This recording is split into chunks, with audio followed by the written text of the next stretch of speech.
So my name is Megan Candelaria. I'm originally from Sundance, Wyoming. I have a degree in mathematics with a minor in physics and also a master's in mathematics, so I am a mathematician. Math is beautiful and it's wonderful and it's how we describe the world and it's a logical way of thinking. It gives us critical thinking and problem skills. But with math, it's like people are almost proud to say, I hate math. So one of my big goals actually is to get people to hate math a little bit less. So I think everyone should love math as much as I do. I've actually done this activity with elementary students where I go into an elementary and I ask them to draw a mathematician in their natural habitat. So what would the mathematician look like? What would they be doing? What would they be wearing? And I get pretty much the same picture every time.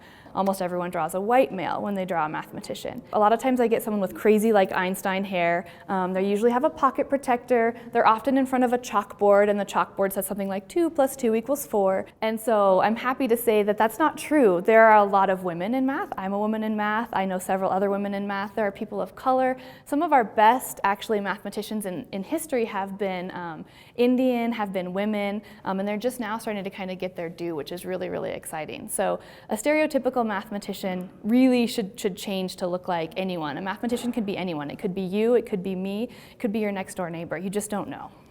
My identity as a mathematician wasn't really challenged until I got to graduate school. And so I happened to be in a cohort that was all males, and one day we were working on a problem set and we just couldn't figure it out. And so someone had to go to the professor and ask, and nobody else wanted to do it, so I said, well, I'll do it. I'll go to his office hours, I'll ask. So I went really on behalf of the whole group. When I got to this professor's office and was asking the questions, it came down to the fact that he, in not so many words, said that, well, of course you would be the one who had to come ask because you're the woman in the group. And I was just kind of like, what just happened? Like that did not just happen. And so I remember leaving his office, and actually the first thing I did was I called my dad, because my dad and I are really close and he's a math person also.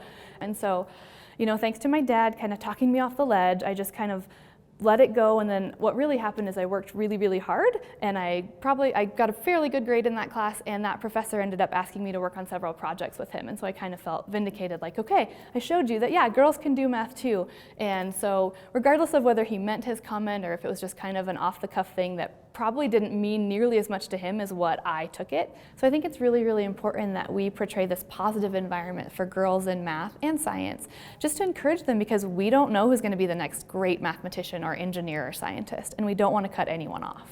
I think we keep having these conversations and keep talking about these situations when they do happen so that people realize, hey, it's not okay. It's not okay to marginalize any group just because the stereotype is that they're not good at math, science, or engineering. We need to make it open for everyone, and we need to encourage our women and our people of color and make sure that we say, hey, come join us, come and do this, because you can do it just as well as everyone else, if not better.